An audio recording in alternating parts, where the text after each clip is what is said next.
নমস্কার। বিশ্বকবি রবীন্দ্রনাথ ঠাকুরের জন্মদিবস উপলক্ষে আমার নিবেদন কবিতা প্রশ্ন। কবি রবীন্দ্রনাথ ঠাকুর। ভগবান, তুমি যুগে যুগে দূত পাঠাইছ বারে বারে দয়াহীন সংসারে।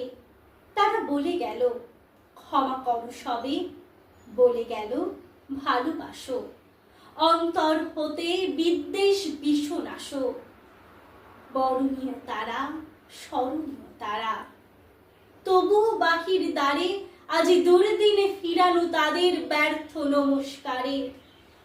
আমি যে দেখেছি গোপন হিংসা কপট রাত্রি ছায়ে হেনেছে নিঃসহায়। আমি যে দেখেছি প্রতিকারহীন শক্তের অপরাধে বিচারের বাণী নীরবে নিভৃতে কাঁদে।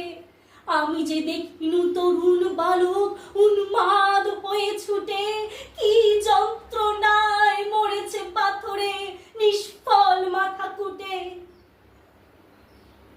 কণ্ঠ আমার রুদ্ধ আজিকে বাঁশি সঙ্গীত হারা, অমাবস্যার কারা লুপ্ত করেছে আমার ভুবন দুঃস্বপনের তলে। তাই তো তোমায় শুধাই অশ্রু জলে, যাহারা তোমার বিষাইছে বায়ু নিভাইছে তব আলো। তুমি কি তাদের ক্ষমা করিয়াছ? তুমি কি বেসেছ ভালো? নমস্কার।